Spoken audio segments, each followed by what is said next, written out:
Herzlich willkommen zu einer neuen Ausgabe vom Comic Zoom.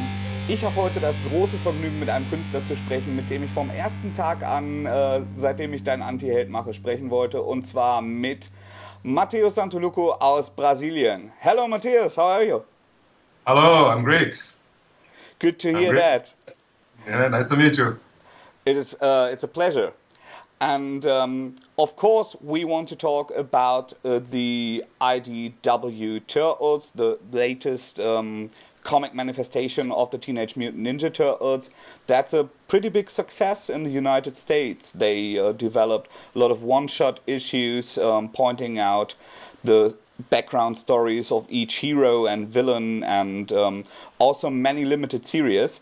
And you've been one of the main artists of the Turtles run. You covered the City Fall storyline that is now published in the 10th volume that is released at Panini.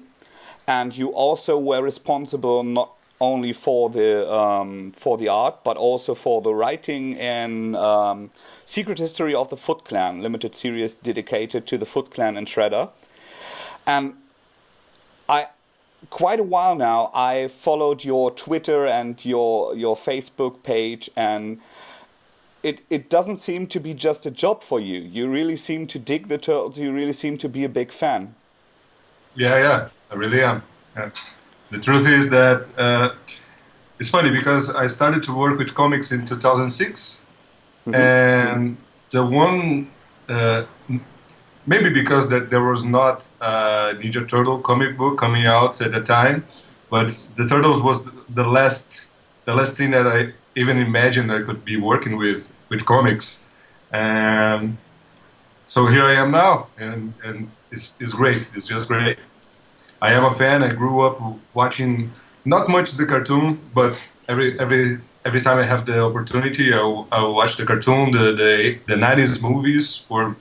They still are my favorites, I think. Yeah. And not to mention the video games, which I was really addicted to. See that? Turtles in Time, Super Nintendo, that was the worst one to me. But the worst one for my addiction, not as a game. And the worst for me was the arcade game, that the previous before Turtles in Time. There were the I think it's just Teenage Mutant Ninja Turtles arcade game. That I think it came out for Super Nintendo or something like that later, but yeah, it was just before Turtles died in arcades. Yeah, I remember that there was an NES release as well. Yeah.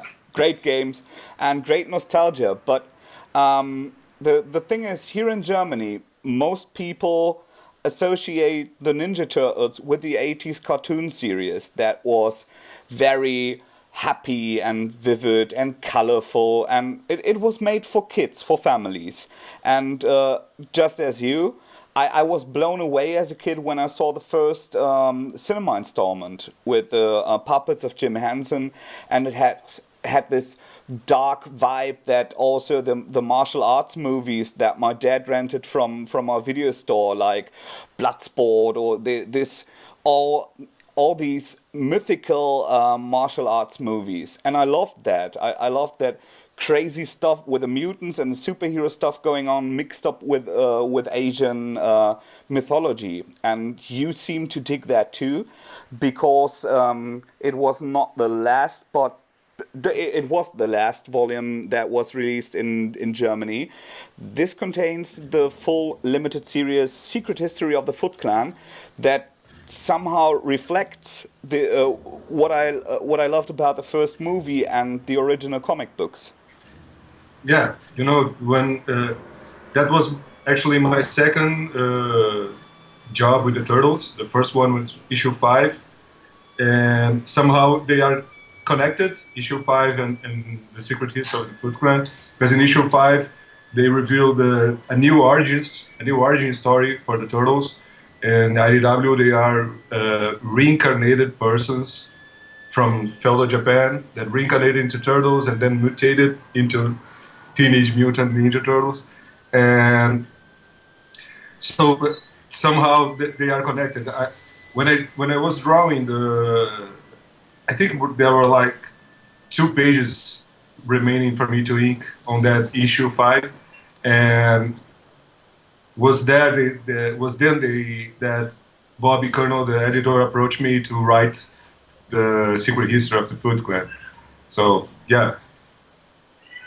And that was not your first job in writing. You were also responsible for, so you co-wrote, or you were responsible for the creation of a limited series that was called Two Guns, and that also became a major motion picture with Mark Wahlberg. Yeah, I'm not really writing that. I just did the illustrations, the illustration work.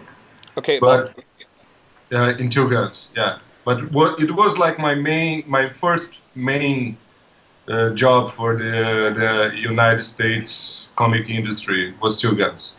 Yeah. But you were not included in the creation. That's what I read. Yeah, no, Not not at all. included. So it was illustrating. Yeah, I So guess that the particular thing about that series is that what I got from Boom Studios at the time was a movie script, was a screenplay. It was not a comic book script, because I think from the very beginning the author, the writer, I think his plan was to make a movie, and the comics were like the best way to sell the idea. So he decided to make a movie to sell the idea. So I got a screenplay, and I have to, I got the full script for the whole story, and I have to, separate it in chapters and pages. That was all me. That was all me. Yeah. So basically, it was not just a comic book, but also a very good-looking storyboard to present to the movie makers. Exactly. I got that. Yeah. So it seems that it worked. Yeah. Apparently. But still, was Secret History of the Foot Clan your first job as a writer for comic books, or have you done something before? A higher job? Yes, the first one. Before that, I did with Rafael Albuquerque and Eduardo Medeiros, which is another cartoonist here from Brazil. We did as an independent book, and we published first in Brazil, just the independent books, for issue series called Mundo Urbano, that was later published by Oni Press in the US. And well, that I was co-writing with Rafael and Eduardo. And if you're going to take what was published that I first wrote, would be that book, Mundo Urbano. That was the one. Yeah. And let's get back to the Secret History. Is that what I said before about this 80s, 90s period of martial arts movies? Was that something that influenced you more, or so it doesn't seem as cheesy as the 80s and 90s stuff, but more truthful, like we know today from anime or other stuff that really came out of Asian culture. What was your influence there more? Yeah, well, as you pointed out earlier, the 80s movie was something that was always in my mind when I was doing that. But most of it, for the half of it that is Turtles, because the other half is Fellow Japan and there's no Turtles. It's just the story of the Foot Clan, it's the story of Shredder. And of course, I was a huge fan of martial arts movie as a teenager and as a kid. But also I think I grew up. So and I can't say I am a huge fan of anime, but still I watch a lot of those, and there's some of them that I hold in my heart, like Ghost in the Shell or Akira, and those are the ones who are popping in my mind right now. The huge classics. Yeah, and also manga. Yeah, but I can say I'm a fan, but still I'm hugely influenced by that stuff. I remember that I used to read comics, superhero comics, when I was a teenager, and I was starting to make my own comics at the time.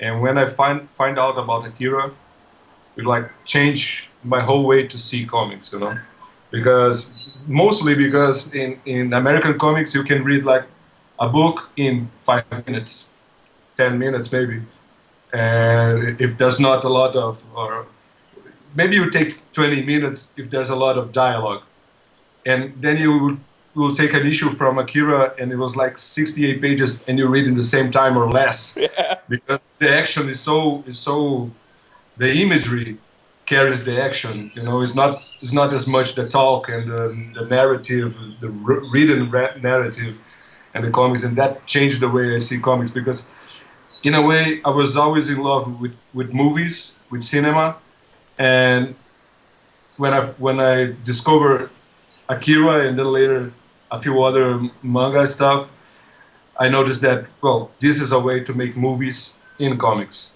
because the imagery carries the story, you know, more than the dialogue.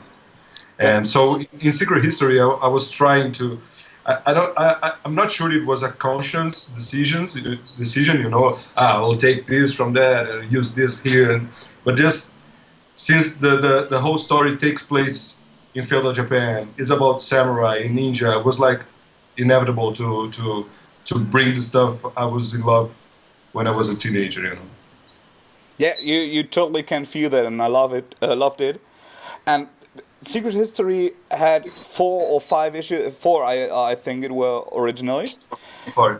So this is a project that will have kept you busy some time.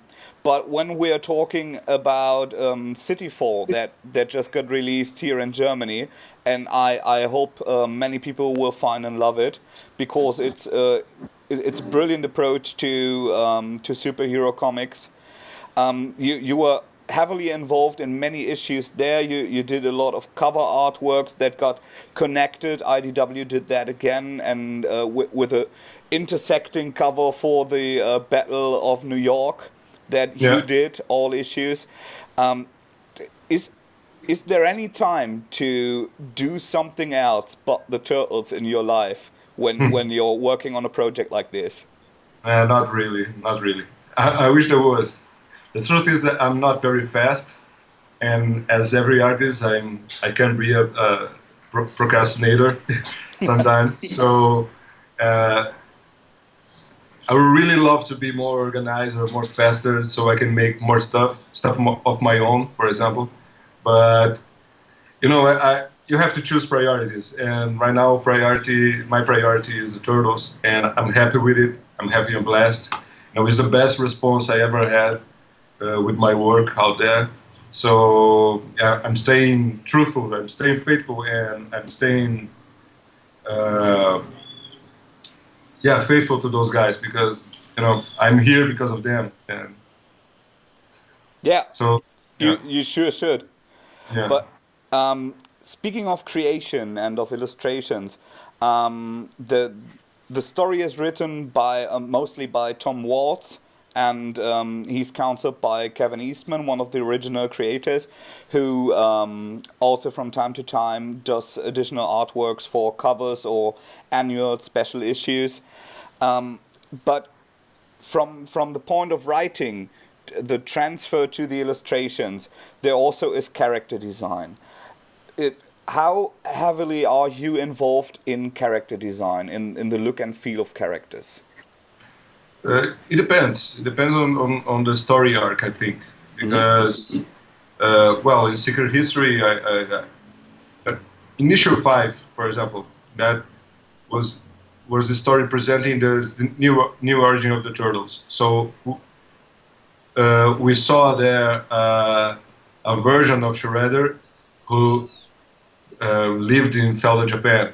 So I was responsible for the design of his armor and his looks out there in feudal Japan. And later, I think that in Secret History, I not only create designs, but I create a character like Kitsune, that is now a huge part of the turtle mythology. Is a character that was not in any preview incarnations of the Turtles, and not in IDW. I created the character, I created the designs, and Shredder has also, just like the Turtles, he has a previous incarnation that is Takeshi Tatsu, which means Dragon Warrior, if you translate from Japanese.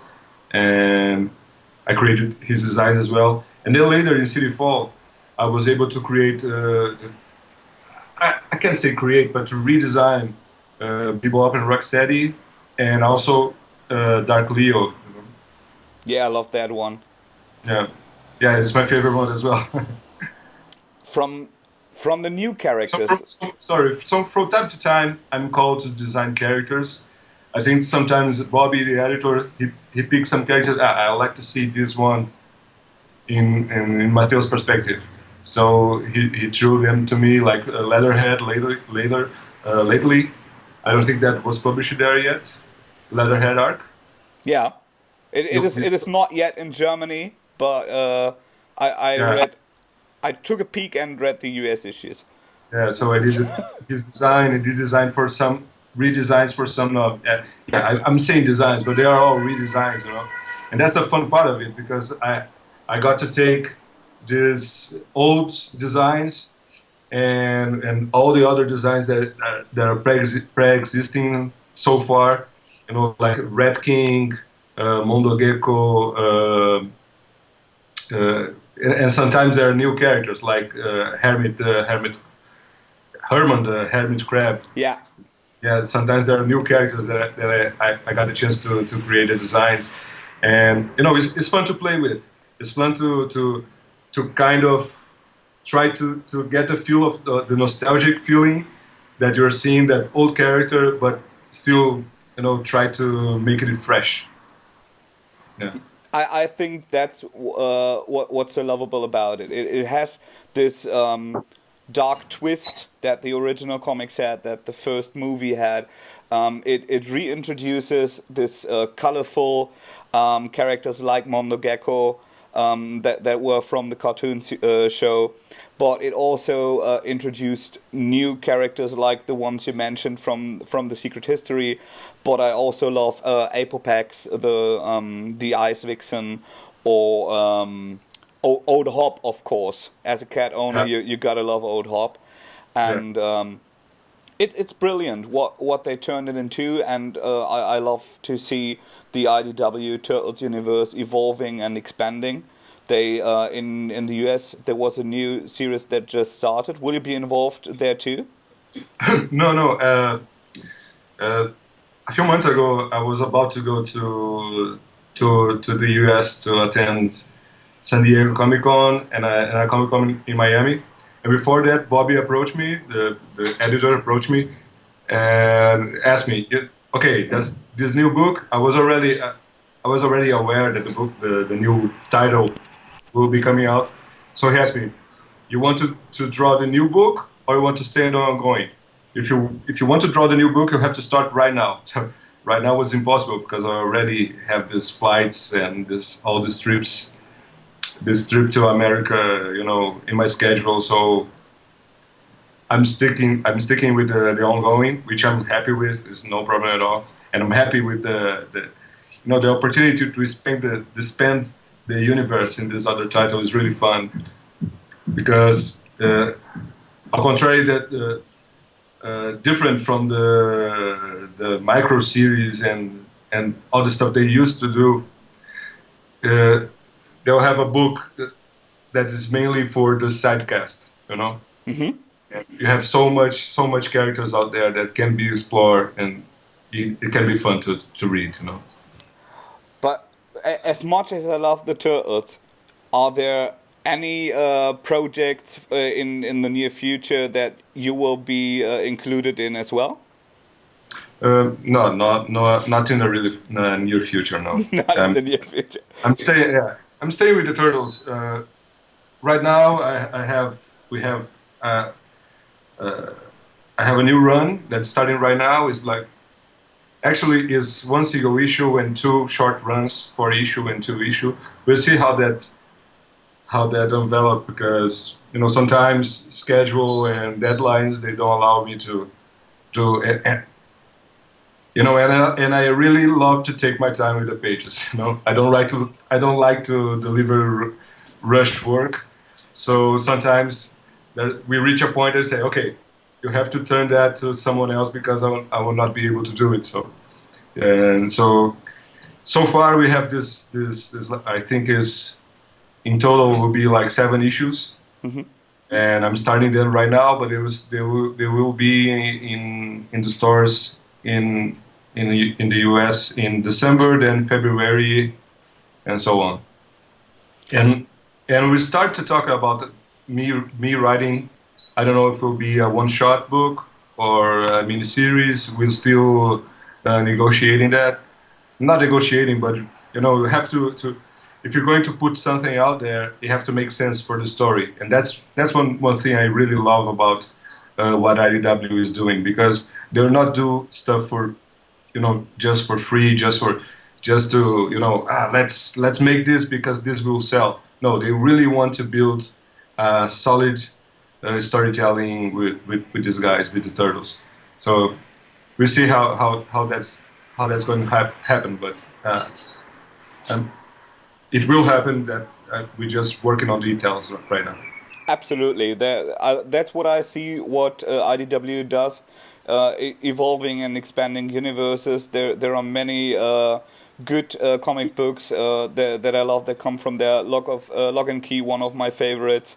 Gabriel Rodriguez as well, and it's interesting that most of the time when I pick my favorite artists, these were Mexicans, like Rodriguez, like Humberto Ramos. What I love about it is all these guys, and you have this as well, have a detailed approach as in American superhero comics, but they also have this vivid, cartoonish side of it. That's more like funnies or classical European stuff, fantasy stuff that I read. Yeah. Yeah, you know, I mentioned before that Akira changed the way I saw comics. Yeah. And the other thing that changed the way I saw comics was heavy metal hurlant, you know. And those things blew my mind. And I think there's still things I can say. It's like, you know, Katsuhiro Otomo. I think of his work as, you know, my goal. If I want to reach something, if there's something I'm trying to reach with my art, would be like Katsuhiro Otomo. But then if you pay close attention, you'll see that like this impossible place impossible top to reach. That's what I'm trying to reach. You know, that's what my struggle as an artist, not as a professional, not as a way to make money, but just what I want to achieve with my art. But I don't think that can be seen. You know. I don't think if you look at my stuff, you will say that, oh, this guy is influenced by Katsuhiro Otomo or Moebius or whatever. It's just something that is in my mind, and those are my influences, that's my huge influence, especially on storytelling. So maybe that's it. It's not about the drawing, it's about storytelling, it's about building the scene, and not just the act of drawing, simply the act of drawing. And the other thing you mentioned, that the vivid cartoon is, for me, I'm just talking for me, I was really a fan of Mad magazine, you know? Yeah. So that's those guys who did those parodies of movies. So I think sometimes when I drew something, I said, this looked like that guy from Mad. You know, I can remember his name now. It's Alfred E. Neumann. Yes. Shame, but you know. Alfred, you mean? I think. Yeah. That's what he's called in Germany. I read the German edition. But yeah. Now that you mention it, the influence from the Akira artist was nothing that I would have come up with myself when looking at your pictures. But when you think about it, the how you build up a page and your scenes, it absolutely makes sense. And perhaps this is where the action comes from, and where the dynamics come from, and not only from the picture itself. So pretty interesting to hear that. Yeah. not only him, the guy from Ghost in the Shell, Masamune Shirow as well. Yeah. But Yeah. yeah, now that you know it, you can see and feel it. Yeah, if you look at, I don't know if that came out. I'm sure you are ahead of what is being published in Germany right now. So you've been reading in American comics, the American TMNT.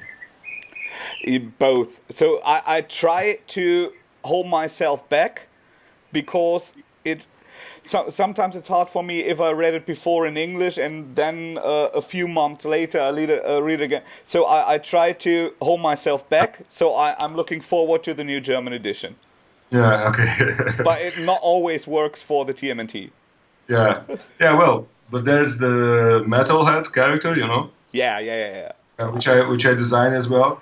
So there's this the first script, and I didn't have this first script, but I have to redesign Metalhead. So I made a design of the robot, and then I propose in the design that he will kind of have a transform into a little car, a turtle car. Yeah. And that, if you look at that car, it's totally Yeah, now that you mention it. It's the shell. Ghost in the half shell. When I posted on Twitter or something like that, someone commented, yeah, ghost in the half shell. Yeah. That's brilliant. Mateus, it has been such a blast. Will we ever have the opportunity to meet you here in Germany? Yeah, I would love that. I would really love that. You would really love that, but there are no current plans. But no plans. Yeah. Conventions are popping up here like nothing. We have so many conventions this year and the last year, and I hope you'll get invited and we'll get to talk in person. Yeah, I would definitely love that, for sure.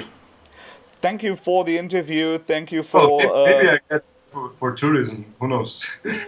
But if I have an opportunity to go to a convention, I'll love it even more, for sure. If you ever do, drop me a line and be my guest. Okay, I'll do that. It's a deal. Mateus, thank you so much and have a great day. Thank you. Auf Wiedersehen. Auf Wiedersehen.